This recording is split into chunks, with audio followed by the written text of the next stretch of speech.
दोस्तों नमस्कार। कहानी सुने बार बार। आप हमारे साथ सुन रहे हैं स्टोरी विथ रणजीत। सुनिए सुकून से। प्रेमचंद हिंदी और उर्दू के सर्वाधिक लोकप्रिय उपन्यासकार, कहानीकार और विचारक थे। उनके कई महत्वपूर्ण रचनाओं में एक है पंच परमेश्वर। तो आइए सुनते हैं कहानी पंच परमेश्वर। जुम्मन शेख और अलगू चौधरी दो पक्के दोस्त थे। वो हिस्सेदारी में खेती करते थे, यहां तक कि उनका कुछ लेन देन भी एक साथ होता था। दोनों एक दूसरे पर पूरा विश्वास करते थे। जुम्मन जब हज पर गया तो अलगू पर अपने घर की जिम्मेदारी छोड़ गया था, और जब अलगू बाहर किसी काम से जाता तो जुम्मन को अपने घर की जिम्मेदारी दे दिया करता था। अलग अलग धर्म के होने के बावजूद दोनों के बीच भाइयों जैसा प्यार था, और यही उनकी दोस्ती का मूल मंत्र भी था। जुम्मन शेख की एक बूढ़ी मौसी थी जिनके पास थोड़ी बहुत जमीन थी। जुम्मन के अलावा उसका कोई नहीं था। जुम्मन ने किसी तरीके से वो जमीन अपने नाम करा ली। जमीन की रजिस्ट्री जुम्मन के नाम न होने तक मौसी का खूब ख्याल रखा गया। अच्छा खाना, अच्छा व्यवहार व आदर सब मिलता था। लेकिन एक बार जब रजिस्ट्री हुई तो यह सब भी जाता रहा। जुम्मन की बीवी रोटियों के साथ मौसी को ताने देने लगी। जुम्मन शेख भी कुछ कम नहीं था। जुम्मन की मौसी को उसकी बहू ताने मारती। 2-3 बीघा जमीन क्या दे दी, मानो मोल ही ले लिया हो। मौसी ने तो कुछ दिन तक सहा, लेकिन जब उससे रहा नहीं गया तो उसने इसकी शिकायत जुम्मन से कर दी। लेकिन जुम्मन ने औरतों के मामले में दखल देना सही नहीं समझा।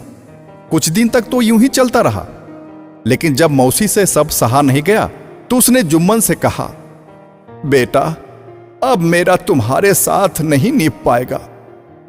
एक काम करो, मुझे हर महीने पैसे दे दिया करो, मैं अपना गुजारा कर लूंगी। जुम्मन ने बड़े ही रूखेपन से जवाब देते हुए कहा, पैसे क्या पैर में लगते हैं? मौसी ने बड़े ही नम्र भाव से कहा, मेरे पास रोजी रोटी के लिए कुछ तो होना चाहिए। पर जुम्मन मुकर गया। इस पर मौसी गुस्सा हो गई और उसने पंचायत करने की धमकी दे दी। इस पर जुम्मन हंसा और बोला, हां जरूर करो पंचायत, फैसला हो ही जाए, मैं भी कब तक सब सहता रहूंगा। जुम्मन को भरोसा था कि पंचायत का फैसला उसके ही पक्ष में आएगा। आसपास के गांव में ऐसा कोई नहीं था जो जुम्मन के एहसानों तले दबा न हो। कोई उससे बिगाड़ना भला क्यों चाहेगा?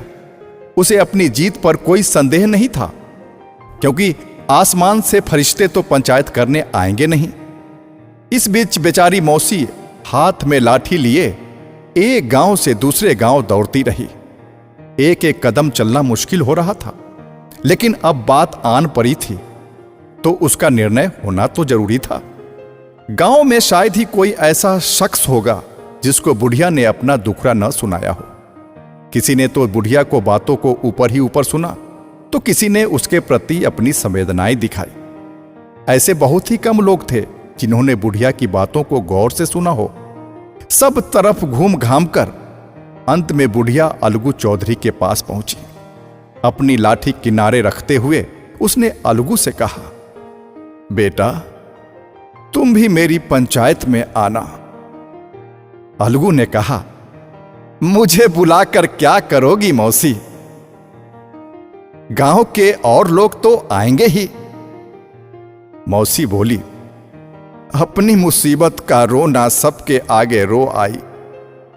अब आना न आना उनके अधिकार में है। इस पर अलगू ने कहा, अरे आने को तो आ ही जाऊंगा मौसी, पर वहां मैं कुछ नहीं बोलूंगा। मौसी ने पूछा, क्यों? जवाब में अलगू ने कहा, जुम्मन मेरा पुराना दोस्त है और मैं उसके साथ अपना रिश्ता बिगाड़ नहीं सकता। मौसी बोली, तो क्या बिगड़ने के डर से दिल की बात नहीं कहोगे वहां? अलगू मौसी के इस सवाल का जवाब नहीं दे सका, लेकिन उसके दिलो दिमाग में यह सवाल बार बार गूंजे जा रहा था। शाम के समय पंचायत बैठी। जुम्मन ने पहले से ही पंचायत के बैठने के लिए इंतजाम कर रखा था। पंचायत शुरू हुई और बूढ़ी मौसी ने पंचों से निवेदन करते हुए कहा, पंचों, आज 3 साल हो गए मैंने अपनी सारी जमीन जुम्मन के नाम कर दी। इसके बदले में इसने मुझे रोटी कपड़ा देना मंजूर किया था। साल भर तो जैसे तैसे काट लिया। अब हर रोज रोज का सहा नहीं जाता। अब मुझे ना तो रोटी मिल रही है और ना ही कपड़ा। अब इस उम्र में कोर्ट कचहरी जा नहीं सकती।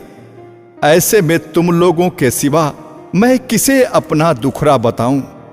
तुम्हारा जो फैसला होगा मैं वही मान लूंगी।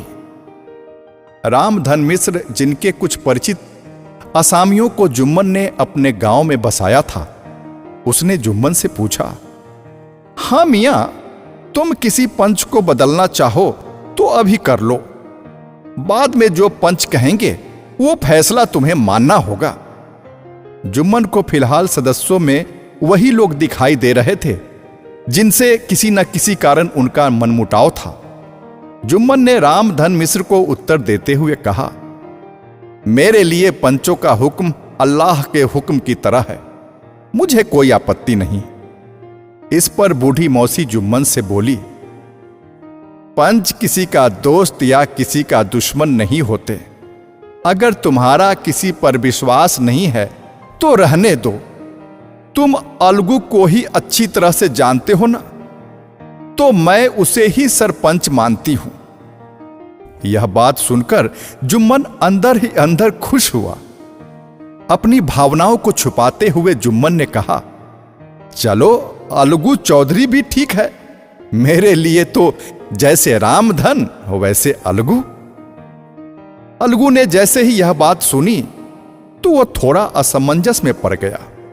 वो इससे कन्नी काटना चाहता था, सो वह बोला, अरे मौसी, तुम तो जानती हो कि मैं और जुम्मन बहुत अच्छे दोस्त हैं। इस पर मौसी ने थोड़ा गंभीर होते हुए कहा, बेटा, दोस्ती के लिए कोई अपना ईमान तो नहीं बेचता। पंच तो खुदा का ही नुमाइंदा होता है। इस पर अलगू चौधरी ने जुम्मन से कहा, देखो, मैं और तुम पुराने दोस्त हैं। हमने हमेशा एक दूसरे की मदद की है, लेकिन अब पंचों से जो भी निवेदन तुम्हें करना है वो करो। अलगू की बात सुनकर जुम्मन ने सोचा कि अलगू ये सब बातें केवल दिखावे के लिए ही तो कर रहा है। इसलिए जुम्मन पूरे विश्वास के साथ बोला, पंचों, मेरी मौसी ने अपनी जमीन मेरे नाम कर दी थी। इसके बदले मैं उनका ख्याल रखना कबूल किया था। इस बात का खुदा गवाह है कि मैंने आज तक अपनी मौसी को किसी तरह की कोई परेशानी नहीं होने दी। लेकिन औरतों में आपस में अनबन रहती है, इसमें मैं क्या कर सकता हूं? इसके अलावा मौसी मुझसे अब महीने का खर्च अलग से देने के लिए बोल रही है। इन्होंने मेरे नाम कितनी जायदाद की है ये सभी लोगों को पता है, और उससे इतना लाभ भी नहीं होता कि मैं मौसी को महीने का खर्च निकाल सकूं। दान पत्र में भी इस तरह के खर्चे का कोई जिक्र नहीं है। अगर ऐसा होता तो मैं इस तरह के झमेले में पड़ता ही नहीं। बाकी पंचों को जैसा ठीक लगे वैसा फैसला करें। अलगू चौधरी को कभी कभार कचहरी का काम पर ही जाता था, इसलिए वो कानून के बारे में अच्छी समझ रखता था और कानून का भी पक्का था। इसलिए उसने जुम्मन से तर्क करना शुरू किया। अलगू का एक एक सवाल जुम्मन को बहुत खटक रहा था। वो इस बात को लेकर हैरान था कि अभी थोड़ी देर पहले तक वो अलगू किस तरह की बातें कर रहा था और अब एकदम से न जाने उसे क्या हो गया। जुम्मन अभी इसी सोच विचार में था, इतने में अलगू ने अपना फैसला सुनाया। जुम्मन, पंचों ने तमाम दलील को ध्यान में रखते हुए यह निष्कर्ष निकाला है कि मौसी को तुम्हें हर महीने खर्चा देना ही पड़ेगा। अगर तुम्हें यह फैसला मंजूर नहीं, जुम्मन अभी इसी सोच विचार में था, इतने में अलगू ने अपना फैसला सुनाया। जुम्मन, पंचों ने तमाम दलीलों को ध्यान में रखते हुए यह निष्कर्ष निकाला है कि मौसी को तुम्हें हर महीने खर्चा देना ही पड़ेगा। अगर तुम्हें यह फैसला मंजूर नहीं हो तो जो जायदाद को लेकर इकरारनामा है उसे रद्द समझा जाएगा। फैसला सुनकर जुम्मन के होश उड़ गए। उसे यह समझ नहीं आ रहा था कि यह फैसला उसका दोस्त सुना रहा है या फिर उसका कोई दुश्मन। उसे ऐसा लग रहा था जैसे उसे किसी ने बहुत बड़ा धोखा दिया हो। अब जुम्मन को बस हर वक्त यही बात खाए जा रही थी कि वो अपने साथ हुए इस धोखे का बदला कब ले। आखिर वो दिन आ ही गया और जुम्मन को अलगू से बदला लेने का मौका भी मिल गया। अलगू बटेसर से बैलों की एक जोड़ी खरीद कर लाया था, जिसमें से एक बैल की मौत हो गई। इस बार जुम्मन सबको कहता फिरता, यह तो उसे धोखे की सजा है। इंसान चाहे कुछ भी करे, लेकिन वो खुदा सब देखता है। वही अलगू चौधरी इस बात का शक था कि उसके बैल की मृत्यु ऐसे नहीं हुई है, बल्कि हो सकता है कि जुम्मन ने बैल को जहर दिया हो। चौधराइन ने भी इसे लेकर हामी भरी। इसी बात को लेकर एक दिन चौधराइन और जुम्मन की बीबी के बीच काफी बहसा बहसी भी हुई। अब अलगू को समझ नहीं आ रहा था कि वो अकेले बैल को करे तो क्या करे। गांव में ही एक समझू साहू नाम का व्यक्ति था। वो इक्का गाड़ी चलाता था। उसका काम गांव से गुड़ लादकर शहर के मंडी में ले जाना और शहर से तेल और नमक आदि लाना था। समझू का मन अलगू के बैल पर आ गया था। उसने देखा कि बैल काफी अच्छा है, तो दिन में 2 से 3 चक्कर शहर के हो ही जाएंगे। तो उसने इस बारे में अलगू से बात की और एक तय दाम में बैल ले जाकर अपने खूंटे में बांध लिया। समझू को नया बैल क्या मिला, वह तो फूले नहीं समाता। दिन में 4-4 चक्कर शहर के लगाने लगा। ना उसे बैल की चारे का फिक्र होती और ना ही उसके पानी का। रात को बस रूखा सूखा भूसा सामने डाल दिया करता था। बेचारा बैल दम नहीं ले पाता था कि समझू उसे फिर हाँक देता। एक दिन शहर का चौथा चक्कर लगाकर समझू साहू वापस आ रहा था। उसने इक्के पर 2 गुना वजन लादा था। दिन भर की थकान से बैल मुश्किल से ही चल पा रहा था। अंधेरा होने ही वाला था और समझू को पहुंचने में जल्दी लगी थी। ऐसे में उसने कोरे मार मारकर बैल को मारता गया। बैल भागता गया, लेकिन अंत में जानवर से सहा नहीं गया और वह धरती पर गिर पड़ा। बैल गिरा भी ऐसा कि उसने प्राण छोड़ दिए। दिन भर के चक्कर लगाने के बाद साहू जी के पास कोई 250 रुपए कमाई बनी थी, जो उसकी कमर में बंधी थी। इसके अलावा नमक के बोरे भी गाड़ी में थे। ऐसे में गाड़ी को छोड़कर भी वो जा नहीं सकता था। इस तरह उसने रात को वहीं रुकने का फैसला किया। पहले हुक्का और फिर चीलम पीकर साहू जी अपनी नींद को भगाने की कोशिश करते रहे, लेकिन ना जाने कब आंख लग गई। जब नींद खुली तो इसके साथ ही होश भी उड़ गए। कमर में बंधी थैली गायब थी। इस घटना को करीब 1 महीना बीत गया। अलगू जब अपने बैल के पैसा लेने साहू जी के पास गया तो उसने मामला ही उल्टा पड़ गया। साहू तो साहू, उसकी बीबी भी उस पर झल्ला पड़ी। साहू बिगड़ते हुए बोला, यहां हमारी पूरी कमाई लूट गई और इन्हें अपने पैसों की पड़ी है। कमजोर बैल थमा दिया और अब उसके भी पैसा मांगने चले। अगर तसल्ली नहीं मिलती तो हमारा बैल बाहर बंधा है, उसे ले जाओ। महीना 2 महीना उससे काम करवा लो, इससे ज्यादा क्या लोगे। अलगू पहले तो शांत रहकर मामला दबाने में लगे रहे, लेकिन यहां सवाल पैसों का था तो वो भी गुस्सा पड़े। दोनों का शोर सुनकर गांव के कुछ लोग इकट्ठा हो गए। दोनों को शांत करवाते हुए उन्हें पंचायत करने की सलाह दे डाली। अलगू चौधरी और समझू साहू दोनों इसे लेकर राजी हो गए।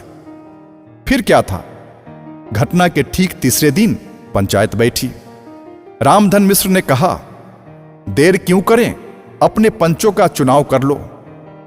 बोलो अलगू, तुम किसे पंच चुनोगे? अलगू ने कहा, समझू साहू ही इसका निर्णय करे। इस पर समझू खड़ा हुआ और बोला, मैं जुम्मन शेख को चुनता हूं। जुम्मन का नाम सुनते ही अलगू चौधरी पीला पड़ गया। इस पर रामधन ने पूछा, क्यों अलगू, तुम्हें इस बात से कोई आपत्ति तो नहीं? अलगू ने उत्तर दिया, मुझे कोई आपत्ति नहीं है। जुम्मन ने जैसे ही सरपंच का स्थान ग्रहण किया, उसके मन में यह भाव पैदा हुआ कि मैं इस वक्त धर्म के सबसे बड़े स्थान पर बैठा हूं। मैं जो कहूंगा वो अल्लाह की आवाज होगी, इसलिए मुझे सत्य के मार्ग पर ही चलना है। पंचायत शुरू हुई और दोनों पक्षों से सवाल जवाब का सिलसिला भी।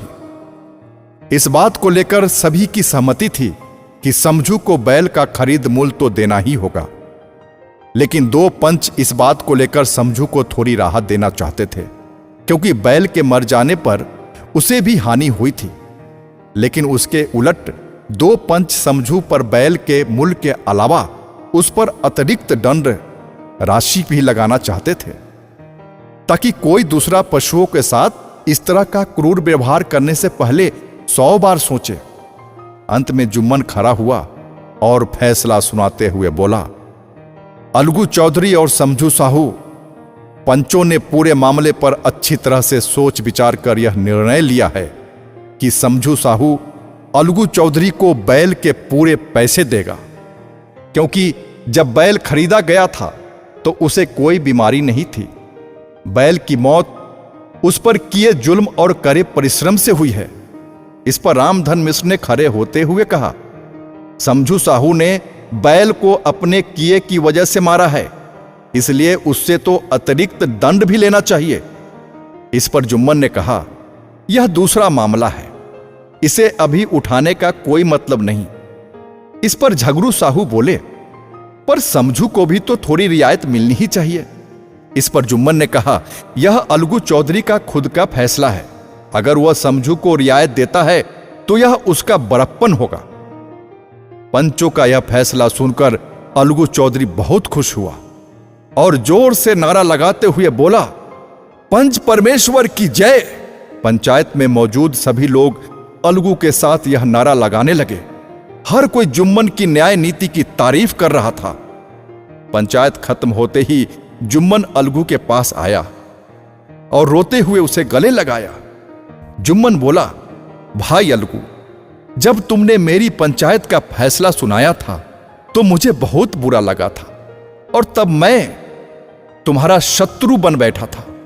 लेकिन आज मुझे इस बात का एहसास हुआ कि जब हम पंच का स्थान ग्रहण करते हैं तो न कोई किसी का दोस्त होता है और न कोई किसी का दुश्मन। सच और न्याय के सिवा कुछ भी समझ में नहीं आता है। यह बात सुनकर अलगू चौधरी भी रोने लगा। दोनों के बीच जो बुराई का मैल था वो आंसुओं में धुल गया और दोनों की दोस्ती और पक्की हो गई। मित्रों, इस कहानी से क्या सीख मिलती है? इस कहानी से सीख मिलती है, जब हमारे हाथ में निर्णय लेने की शक्ति हो तो हमें किसी के साथ पक्षपात नहीं करना चाहिए। एक आदर्श न्यायकर्ता वही है जो सबको समान रूप से देखे। दोस्तों, ये कहानी कैसी लगी